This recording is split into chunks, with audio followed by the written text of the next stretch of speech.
안녕하세요. 금융투자 전문가 용사부입니다. 이 용사부와 함께하는 오늘의 테마, 만년 찐따 한국 증시? 희망은 없는 걸까?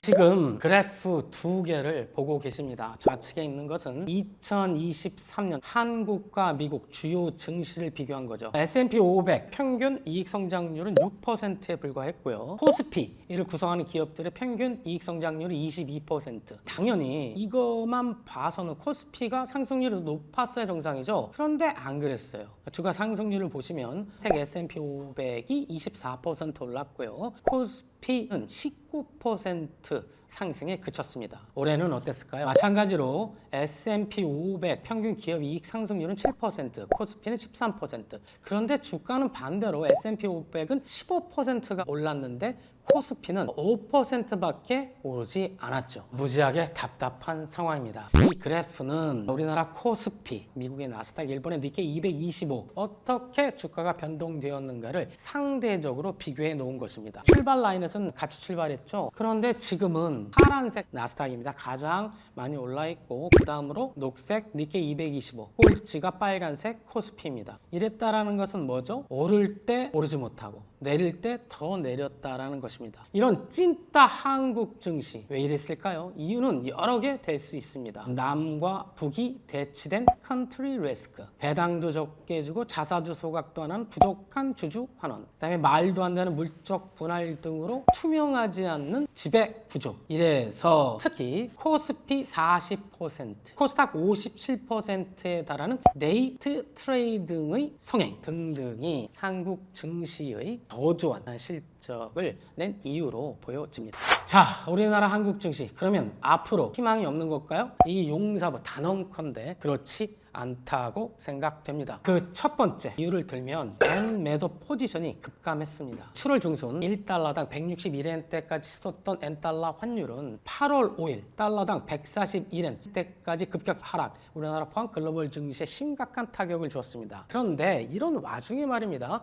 미국 상품 선물 거래위원회에서 집계를 했어요. 지금 차트 하나를 보고 계신데 오른쪽 끝에 파란색 쭉 빠진 부분을 보시기 바랍니다. 헤지 펀드 등 비상업은 이게 스페큘레이션이라고 하는데요. 투기 세력의 엔 선물 매도 포지션이 무려 85%나 급감했죠. 이제 엔화 약세를 기대하지 않는다라는 거예요. 그래서 향후에는 BOJ 일본 중앙은행 부총재도 말을 했죠. 점진적 금리 인상, 일본 엔화의 강세를 유지하겠다, 관리하겠다라고 했습니다. 자, 그 다음에 지금 차트 하나를 보고 계신데 코스피가 상승하려면 뭐가 좋아야 된다? 수출 증가율이 좋아야 되는군요. 딱 거의 정의 상관관계를 갖고 있는 듯합니다. 7월 수출부터 볼까요? 지난해 대비 13.9%나 늘었어요. 이것은 10개월 연속 증가를 나타낸 것이죠. 혁혁한 공을 세운 산업 부분은 반도체, 무선통신, 컴퓨터 등 IT가 압도했습니다. 그동안 수출을 주도했던 자동차, 선박 등은 7월 때는 조금 부진했죠. 그러나 워낙 월별 변동성이 큰 어떤 산업 부분이기도 하고 조선은 잘 아시다시피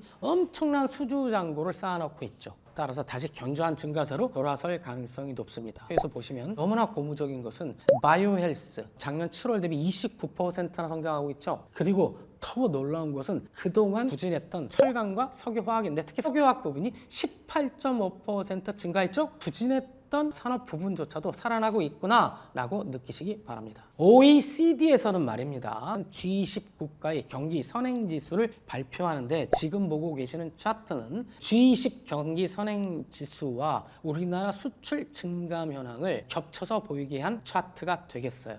오른쪽 끝에 빨간색 부분이 어때요? 위로 상승 중이죠. G20 경기 선행지수가 상승하고 있다는 것이고 우리나라 수출은 G20 경기 선행 지수에 비해서 3개월 후행. 올해 말까지는 어떤 상관관계로 보아 우리나라 수출은 계속 증가할 것 같다라는 것이죠. 자, 세 번째 우리나라 증시의 어떤 희망적인 부분은 올해 하반기와 2025년 내년 실적 전망 부분인데 이것 또한 굉장히 좋아 보인다라는 것이죠. 먼저 2분기 어닝 시즌에 컨센서스가 존재한 코스피 종목 90%에 해당되는 기업들 실적을 봤더니 코스피 200 그 안에서 94개 기업이 47% 정도가 되겠죠. 양호한 어닝 서프라이즈를 기록했습니다. 물론 핵심은 반도체 업종이고 컨센서스보다 무려 3조 2천억의 이익을 더 냈다라는 것이죠. 시가총액이 가장 큰 반도체 업종 업종의 전망 한번 볼까요? 구글의 최고 책임자는 과소 투자 위험이 과잉 투자 위험보다 훨씬 크다라고 말할 정도로 HBM으로 대비되는 데이터 센터 AI 산업의 성장 전망은 매우 유효해 보입니다. 두 번째, 애플, 아이폰, 삼성폰도 마찬가지죠. 기존 PC 등 전통적인 IT 기기의 온 디바이스 AI 기능으로 확대, 하드웨어가 상향되겠죠. 교체 수요 증가가 예상되고 있어서 삼성전자, SK 하이닉스만 보더라도 그 컨센서스가 내년에 영업이익 41.2%, 52.4%씩 증가할 것으로 추정되고 있습니다. 여러분들이 참 궁금해하시는 부분이 요즘 있을 텐데요. AI, 인공지능 피크 아웃된 것 아니야? 그냥 논쟁이었을 것입니다. 제가 한 예를 들어 설명드려 보도록 하겠습니다. 미국의 유통공룡 월마트입니다. 최근 발표된 2분기 영업이익이 무려 10조 원을 돌파했죠. 역대급 실적이었고 주가 또한 사상 최고치를 갈아치우고 있습니다. 물류부터 사무 업무에 이르기까지 AI를 폭넓게 도입했어요. 그래서 인건비 전략 플러스 생산성 향상을 도모 실적 성과로 이어지면서 미국 월가에 번진 AI 과잉 투자론을 가라앉힌 대표적 사례로 부각되고 있습니다. 만약에 생성의 AI를 활용하지 않았다면 해당 작업을 완료하는데 사람만 썼다면 지금 인력의 100배가 필요했을 것이라고 하면서 AI의 강력한 생산성을 강조했죠. 글로벌 AI 시장은 현재 200조 시장에서 2030년 1800조 시장으로 6배 이상 성장할 것 같고요. 현재 도입률을 보면 대기업의 경우 9.2% 정도밖에 도입을 하지 않았어요. 중소기업의 경우 2.9%밖에 도입하지 않았죠. 네이버 또한 영업실적 6분기 영속 계속 성장. 왜 하고 있죠? 자체 개발한 AI를 충분히 사내에서 상품의 검색 광고에 활용했다라는 것이죠. 코스피는 말입니다. 내년에도 20%가 넘게, 코스닥은 무려 50% 넘게 전체적으로 영업 증가가 있을 것 같아요. 특히 여기에서 보면은 말입니다.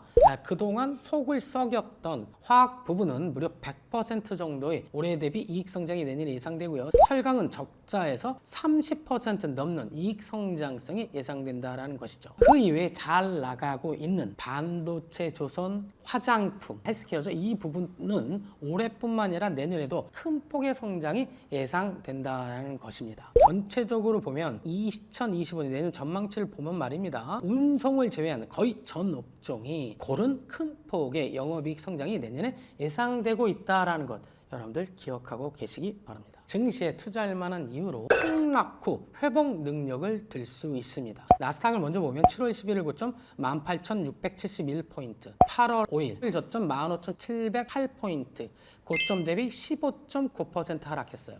근데 그 코스피 보면 7월 11일 고점 2896에서 8월 5일 저점 2386, 17.6% 하락했네요. 역시 미국보다 더 떨어졌네. 그런데 8월 16일까지 회복 능력을 한번 봤더니 저점에서 나스닥은 12.2% 상승했고 코스피는 13%. 나스닥보다 회복을 더 많이 했네 하고 결과가 보여주고 있죠. 이런 적은 과거에 별로 없었습니다. 다섯 번째, 환율이 굉장히 증시에 우호적으로 변화하고 있습니다. 둘 다 최근으로 어때요? 굉장히 큰 폭으로 하락하고 있죠. 1,400원을 위협하던 원달러 환율은 지금 1,330원대까지 단기 급락하고 있습니다. 달러와의 약세, 원화의 강세를 뜻하죠. 달러 인덱스를 보면 이것은 우리나라 통화는 끼지 못하지만 이것도 어때요?